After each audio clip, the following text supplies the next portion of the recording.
ওটা ছিল কি মেরাজের সম্পর্কে উনি যুক্ত হয়েছিল আসিফ মহিউদ্দিন। তখনই যুক্ত হয়ে তিনি মানে মেরাজ সম্পর্কে যতগুলো হাদিস আছে উম্মে হানি রাদিয়াল্লাহু তাআলা আনহার ঘর থেকে যে রাসূল সাল্লাল্লাহু আলাইহি ওয়াসাল্লাম মেরাজ হয়েছিল না, এই সংক্রান্ত যতগুলো হাদিস আছে মিনার ভাই এই সংক্রান্ত হাদিসগুলাকে মানে অগ্রহণযোগ্য প্রমাণ করছিল। কিন্তু তখন আসিফ মহিউদ্দিন এটা মেনে অগ্রহণযোগ্য নিয়ে বলতে অগ্রহণযোগ্য কার কাছে? অগ্রহণযোগ্য কার কাছে প্রমাণ করেছে? ইসলাম নিয়ে যেহেতু কথা হচ্ছে অবশ্যই ইসলামের কাছে এটা না, না, না। অগ্রহণযোগ্য হবে। ইসলামের কাছে অগ্রহণযোগ্য না। মিনারের কাছে অগ্রহণযোগ্য হইতে পারে, আপনার কাছে অগ্রহণযোগ্য হইতে পারে।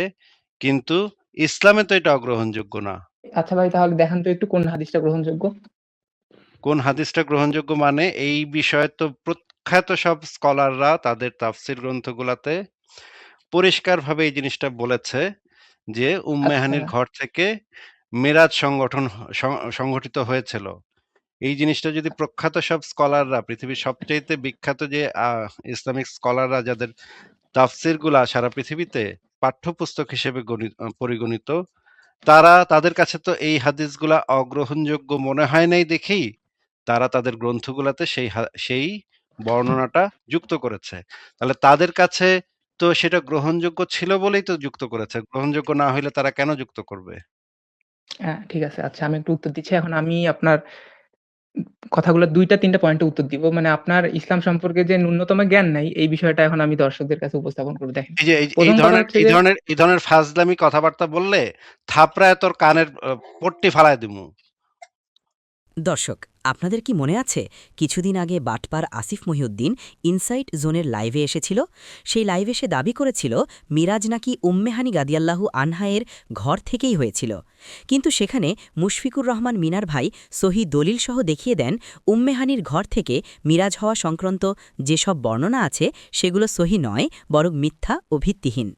আর সবচেয়ে গুরুত্বপূর্ণ বিষয় হল সেই লাইভে বাটপার আসিফ মহিউদ্দিন নিজেই তা মেনে নিতে বাধ্য হয়েছিল যে উম্মেহানির ঘর থেকে মিরাজ হওয়া সংক্রান্ত বর্ণনাগুলো সহি নয়। আসুন আমরা সেই ভিডিওটা একটু দেখে আসি। এখানে এই যে স্ক্রিনশটটা আমি ফুটনোটে দিয়েছি, এরপরেই কিন্তু আমি আরো একটা স্ক্রিনশট দিয়েছি তাফসীর ইবনে কাসিরের আরবি তাহকিক থেকে। সামি বিন মোহাম্মদ সালামা এটা তাহকিকটা করেছেন, সেখানে বর্ণনা নিয়ে এসেছি। এখানে যে পরে যে বর্ণনা দেওয়া আছে সেটা আমি লাল রঙে চিহ্নিত করে দিয়েছি। সেখানে হচ্ছে টিকার ভিতরে এই বর্ণনাটা শেষ হয়েছে। তাহকিকের ভিতর দেখেন একটা কথা বলা হচ্ছে, এই এই টিকার ভিতর বলেছে দেখেন, ওয়া আব্দুল আলা বিন আবিল মুসাবির, এখানে বলেছে এরপর বলেছে কাযাব, অর্থাৎ এই যে রাবি যার নাম হচ্ছে আব্দুল আলা বিন আবিল মুসাবির, সে হচ্ছে একজন কাযাব বা মিথ্যাবাদী। তো এই জিনিসটাই তাহকিকের মধ্যে বলা আছে, অর্থাৎ অন্য যে বর্ণনা আছে সেটা আমি তো এটা খেয়াল করেছি, বর্ণনা আরো আছে।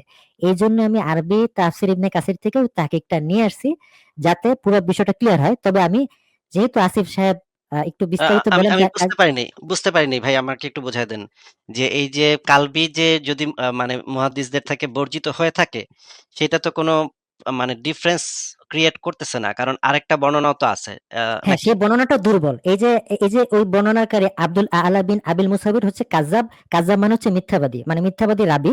আর মিথ্যাবাদী রাবীর হাদিস জয়ীফ হয়। মানে আপনি বলতে চাচ্ছেন এই বর্ণনার সবগুলা রাবি মিথ্যাবাদী মিথ্যুক হ্যাঁ, নাকি? এবং আমি আপনাকে এখানে তো টিকার সংক্ষিপ্ত আছে, আমি আপনাকে আরো বিস্তারিত তাহকিক এখন ইনশাআল্লাহ দেখাবো। আচ্ছা, আচ্ছা, যেহেতু ঠিক আছে। আপনি ঠিক আছে, বিস্তারিত আপনার আলোচনা, দেখাইতে হবে না। আমি তো আরবি জানি না। আমি বুঝতে না পারব না আমি এখানে আপনাকে কি লেখা আরবিতে না, আছে। আমি আপনাকে ইংলিশে দেখাবো, কোনো সমস্যা নেই। আমি আপনাকে অসুবিধা নেই। ইংলিশে আমি আপনার দেখাবো। কথা অ্যাকসেপ্ট করতেছি। তাহলে তো আর ওইটাতে যেতে হচ্ছে না।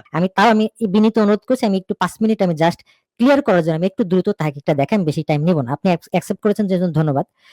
এখানে দেখেন ইসলামিক আর্টিকেল হচ্ছে regarding what was narrated that the prophet সাল্লাল্লাহু আলাইহি সাল্লাম spent the night in the house of Umm Hani on the night of Isra and Miraj.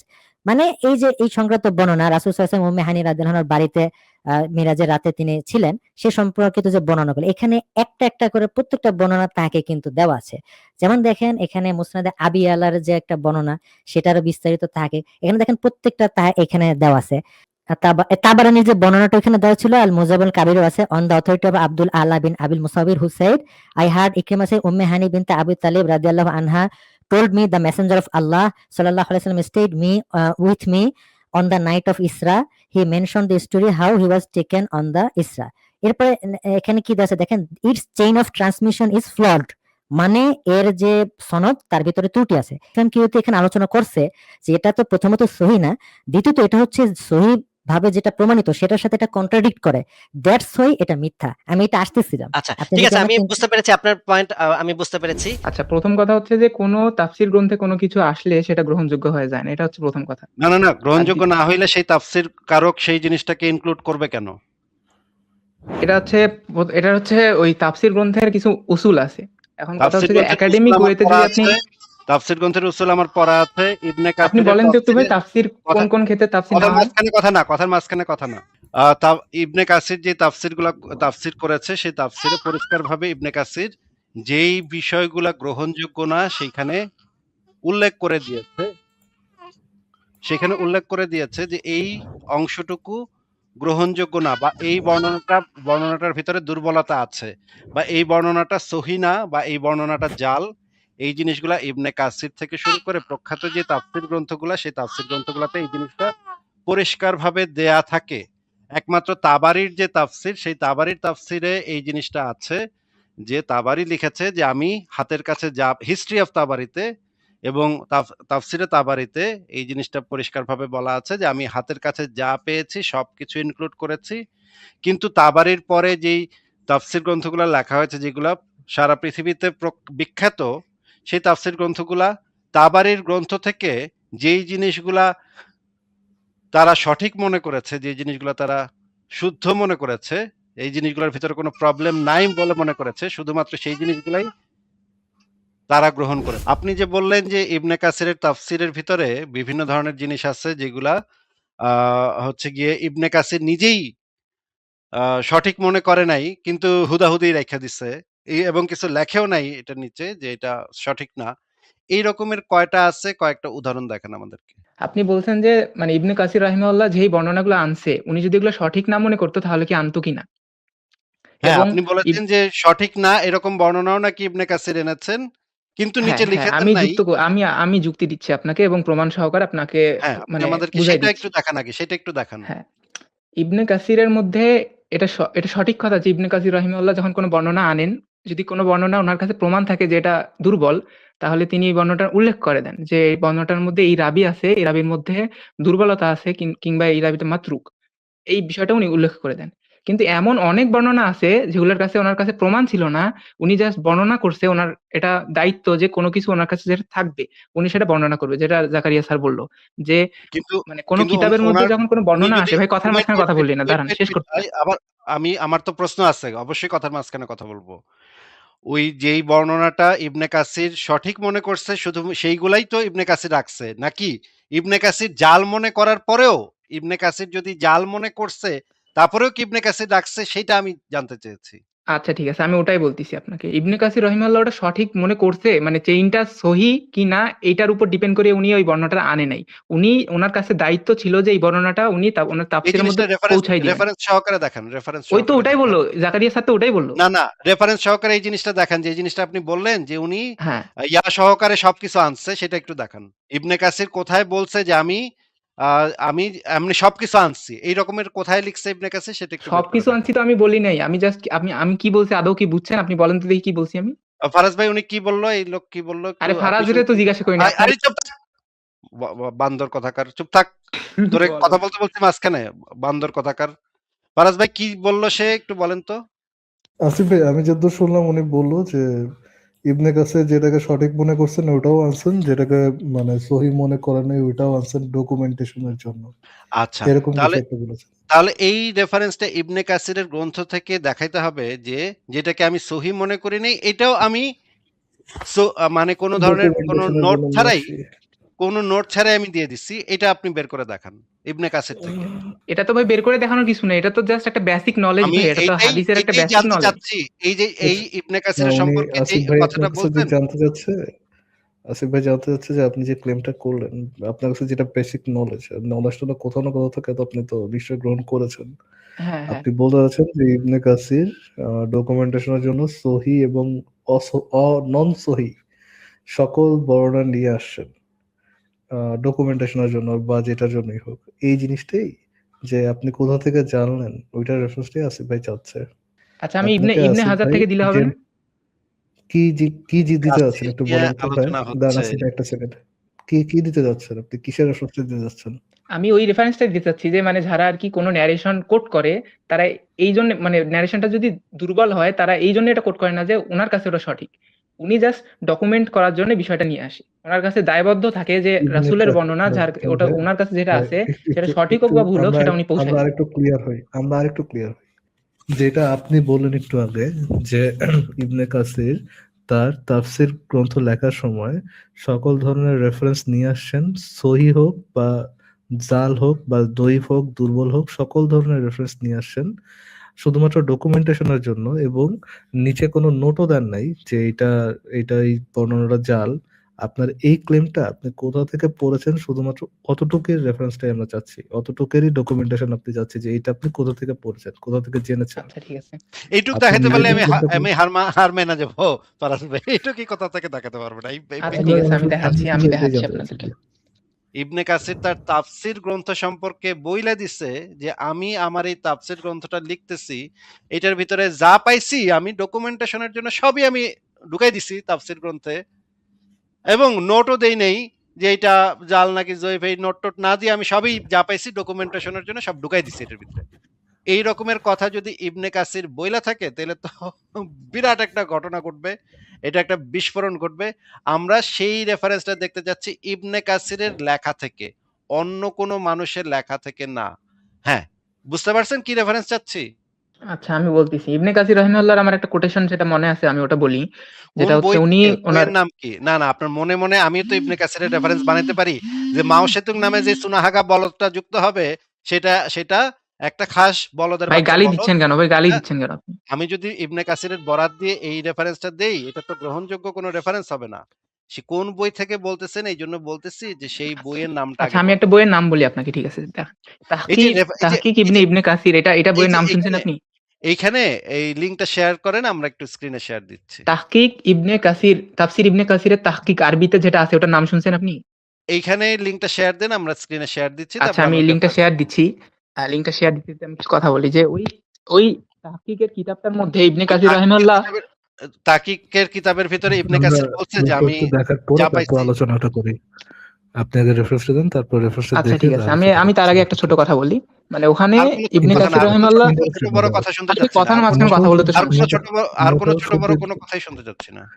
কোনো কিছুই শুনতে ইন্টারেস্টেড। আমরা আপনার রেফারেন্স যে দাবিটা করেছেন ওই দাবিটার রেফারেন্সটা দেখে তারপর নেক্সট হ্যাঁ ওই আলোচনা দাবিটা করতে রেফারেন্স আমি ইন্টারেস্টেড। দিচ্ছি, দাঁড়ান না ভাই, আমি মানে হ্যাঁ, কথাটা সেটা বলতে সেটা শেষ বলার করে পরে দিতেছি সেটা না। বলার পরে অন্য কথা বলা যাবে। সেটা দেওয়ার পরে অন্য কথা বলা যাবে। ওইটা দেওয়ার আগে অন্য কিছুই বলা যাবে না। আমরা আবারও বলে দিই ফারাজ ভাই কি রেফারেন্স চাচ্ছি। ইবনে কাসির তার তাফসির গ্রন্থ সম্পর্কে বলেছেন যে আমি কিন্তু তাফসির গ্রন্থটা লিখতেছি, যা পাইছি জাল জয়ীফ হ্যান ত্যান যেমনে কইছে আমি সবই তাফসির গ্রন্থের ভিতরে, আমার তাফসির গ্রন্থের ভিতরে রেফারেন্স ডকুমেন্টেশনের জন্য ঢুকাই দিছি। এই রকমের কথা যদি ইবনে কাসির বলে তাহলে তো এটা বিরাট একটা কাণ্ড হয়। ইবনে কাসিরের মানে পদ্ধতিটাই ছিল এরকম ফারাজ ভাই, যে তাফসিরের পদ্ধতিটাই ছিল এরকম যে ইবনে কাসির যেই বর্ণনাগুলাকে সঠিক বলে মনে করছে সেই জায়গায় কিছুই সে লেখে নাই, সেখানে সে বর্ণনাটা লিখছে। এটা আর রেফারেন্সটা দেন তো একটু, এটা রেফারেন্সটা দেন আপনি। আরে এটা বলদা কোথায় বলছেন? কোথাকার তোরে, আর বলদা কোথাকার তোরে আগে রেফারেন্স বাইর করতে বলছি, তুই আগে রেফারেন্স বাইর কর। তোরটা তো এগুলো নিয়ে তো আমি ফারাজ ভাইয়ের সাথে কথা বলতেছি, তোর সাথে এগুলো নিয়ে কথা বলতেছি রে বলদা। তুই চুপ করে রেফারেন্স বাইর করে এখানে প্রাইভেট চ্যাটে দে, তারপর তোর সাথে কথা বলবো। ফারাজ ভাই যেই সমস্ত জায়গাতে ইবনে কাসির মনে করছে যে এই জায়গাটাতে একটা সমস্যা আছে, দুর্বলতা আছে, সেখানে সে পরিষ্কারভাবে উল্লেখ করে দিছে এই বর্ণনাটার ভিতরে সমস্যা আছে, এইখানে সনদে সমস্যা আছে, এইখানে এই বর্ণনাকারী ভিতরে এই সমস্যা পাওয়া গেছে। এইগুলা প্রত্যেকটা জায়গাতে ইবনে কাসির খুব এই কারণে ইবনে কাসিরের তাফসিরটা সবচেয়ে গুরুত্বপূর্ণ তাফসিরগুলোর ভিতরে একটা, কারণ হচ্ছে ইবনে কাসির এই পদ্ধতিটাই হচ্ছে ইবনে কাসিরের একটা ইউনিক বৈশিষ্ট্য। মানে কাসির আরে ভ্যাবা করতেছে তো, গাদা কোথাকার ভ্যাবা করতেছে তো তোর মোবাইল, তুই মানে মিউট করে রাখ। ভাই মহাসেন নিয়ে আসেন রেফারেন্স। আমি নিয়ে আসছি, আমি রেফারেন্সটা নিয়ে আসি, যেহেতু আমার মোবাইল, আমি এখানে স্ক্রিনশট দিতে পারবো না আপনাদেরকে, রেফারেন্সটা বলতেছি আপনারা বের করেন। তাফসিরে ইবনে কাসির 6 নম্বর খণ্ড 253 পৃষ্ঠা বের করেন, ইসলামিক ফাউন্ডেশন থেকে প্রকাশিত। কিসের রেফারেন্স চেয়েছি বলেন তো? স্পেসিফিকলি ভাই আমি তো এটাই বললাম যে মানে ইবনে কাসির রাহিমাহুল্লাহ যে ন্যারেশন গুলো নিয়ে আসছে, স্পেসিফিকলি উনি যেটাতে মন্তব্য করে নাই, এটার মানে তো এটা না যে উনি সেটা সহি মনে করে। ওই মন্তব্যটা, ওই কনফার্মেশনটা উনি ওখানে দিয়েছেন, দেখেন। ফরাজ ভাই আমি তো এর ভাষাই বুঝতেছি না। কি বলতেছে আমি কিছু বুঝতেছি না তো। আমরা কি চাচ্ছি? দেখেন। ভাই মাওসে আপনি তো কিন্তু আমরা বুঝবেন না ভাই, আপনি তো বুঝবেন না এগুলা। আপনি তো বুঝবেন যে আরে কি কেমনে চান। আচ্ছা মিউট করে রাখি। ফরাজ ভাই আমি কি চেয়েছি ফরাজ ভাই আপনি কি বুঝতে পারছেন? আসিফ ভাই, আপনি চাচ্ছিলেন যে তাফসীর ইবনে কাসির কোথায় আহ, মানে কাসিরের পুত কোথায় বলেছেন আর কি, যে আমি আহ, জাল জয়ীফ সহি এবং সহি নয় সকল ইয়েই নিয়ে আসছি, সকল ধরনের বিবরণী নিয়ে আসছি, এবং ওটার মধ্যে উল্লেখ করি নাই যে এই বর্ণনাটা জাল, এই বর্ণনাটা জাল না। আপনি এই জিনিসটা চেয়েছেন। এই জিনিসটা চেয়েছি। একদম এক্সাক্টলি এই জিনিসটা চেয়েছি যে ইবনে কাসির তার কোথায় বলেছে এই ধরনের কথা যে আমি যা পাইছি জাল জয়ীফ এইটা সেটা হ্যান ত্যান হাসান টাসান যা পাইছি সবই ডকুমেন্টেশনের জন্য আমি আমার তাফসির গ্রন্থে নিয়ে এসেছি এবং উল্লেখ করা ছাড়াই আমি একটা জিনিস জাল ছিল সেটাকে আমি উল্লেখ করি নাই, উল্লেখ করা ছাড়াই আমি সেটা বর্ণনা ওইখানে রেখে দিছি। এই রকমের কথা ইবনে কাসির কোথায় বলছে? এরকমের কথা বলাটা সম্ভব না। কারণ ইবনে কাসিরের তাফসিরের অনন্য বৈশিষ্ট্য এইটা যে ইবনে কাসির এই পদ্ধতিতে এই তাফসির গ্রন্থ লেখেই নাই। আপনি বলেছেন যে ইবনে কাসির এই পদ্ধতিতে তাফসির লিখেছে। এখন এই জিনিসটা ইবনে কাসিরের কোন বক্তব্য থেকে আপনি পেয়েছেন সেইটা আমাদেরকে বের করে দেখাবেন যে ইবনে কাসির তার তাফসির গ্রন্থ সম্পর্কে বলেছে যে আমি হাতের কাছে যা পাইছি যা শুনছি মানুষের কাছ থেকে সবই আমি ডকুমেন্টেশনের জন্য ঢুকায় রাখছি এবং আমি উল্লেখও করি নাই যে এটা জাল বা এটা জয়ীফ, এটা উল্লেখ না করেই আমি ঢুকায় রাখছি ডকুমেন্টেশনের জন্য। এইটা ইবনে কাসির কোথায় বলেছে এইটা চেয়েছিলাম। আমি যেইটা কথা বলছি আপনারা ওইটা ঘুরায় পেঁচায় বলছেন আর কি। আপনারা বলছেন যে ইবনে কাসির কি এটা বলছে যে জাল জয়ীফ যা পাইছি তাই নিয়ে আসছি, কোনো নোট দেই নেই, ওটা মানে কোনো মান দেই নেই, এই কথাটা উনি কোথায় বলছে এটা আপনি চাচ্ছেন? জি, এটা কি বলেছেন উনি? যে কোথায় বলেছেন একটু দেখান। আমি তো আপনাকে বললাম ভাই, রেফারেন্স অলরেডি দিয়ে দিছি, আপনি তো ভাই এখনো মানে ওটা আনতেছেনই না। আমি প্রথমে বলছি এটা। আচ্ছা, ষষ্ঠ ঠিক খণ্ড আছে, আমরা 253 এক্স্যাক্টলি নম্বর পৃষ্ঠাটা আমরা বের করেন ভাই, আমরা আল্লাহর ওইখানে রাস্তায় বের দেখি করেন ভাই। তাহলে। ওটা, হ্যাঁ ঠিক আছে, আসিফ ভাই বের করেন। এখানে তো এরকম কোনো কিছু লেখা নাই যে জাল টাল যা পাইছি সব আমি নিয়ে আসছি, এরকম তো কিছু এখানে লেখা নাই। ভাই আপনি এরপরে তো বুঝবেন আমরা না ভাই, আপনি তো ওটা বোঝার জন্য হ্যাঁ যোগ্যতা হ্যাঁ লাগবে। হ্যাঁ ঠিক আছে আমাদের যোগ্যতা লাগবে সেটা আমরা সমস্যা নেই, আমরা সবাইকে। আপনাকে সুযোগ দিব, আপনি বুঝিয়ে দিন এটা মধ্যে কোথায় লেখা আছে। হ্যাঁ কোন হুম। জায়গায় লেখা আছে হ্যাঁ নিচে এটা? নিচে নিচে আরো যান। এই হ্যাঁ দেখেন কি লিখছে এখানে। কি উপরে লিখছে? বর্ণিত হাদিস সমূহ সম্পর্কে অবগত, জুম করেন জুম করেন। জুম জুম তো যথেষ্ট জুম আছে। ভাই আমার তো মোবাইল দেখা যাচ্ছে না, আচ্ছা ঠিক আছে এটা তো আরো জুম বুঝতে দুই হবে করছি। আপনাকে। আঙ্গুল দিয়ে হ্যাঁ দেখুন, বলেন। দুই আঙ্গুল দিয়ে জুম করে উপরে দিন। বর্ণিত হাদিস সমূহ সম্পর্কে অবগতি লাভের পর যাহার মধ্যে সহি, হাসান ও জয়ীফ সব প্রকারের রেওয়াত রহিয়াছে। এবার বলেন তো ভাই, সব প্রকারের রেওয়াত যা বলতে কি বুঝেন? জালটা তো এখানে উল্লেখ করা নাই। হ্যাঁ মানে সব প্রকার রেওয়াতের মধ্যে জালও অন্তর্ভুক্ত, এটা তো আপনাকে বুঝতে না হবে ভাই। জাল অন্তর্ভুক্ত না। হ্যাঁ সব প্রকার রেওয়াতের মধ্যে জাল ভাই। আরে সহি হাদিস, আরে বলদ সহি হাদিসের ভিতরে অনেক ওরে ক্যাটাগরি বলদ আছে, রে অনেক বলদ, সব ক্যাটাগরি। প্রকারের।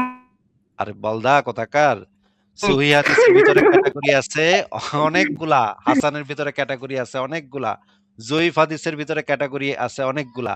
জাল হাদিস ইবনে কাসির তার তাফসির গ্রন্থে আনছে নোট ছাড়া, এটা কোথায় বলা আছে?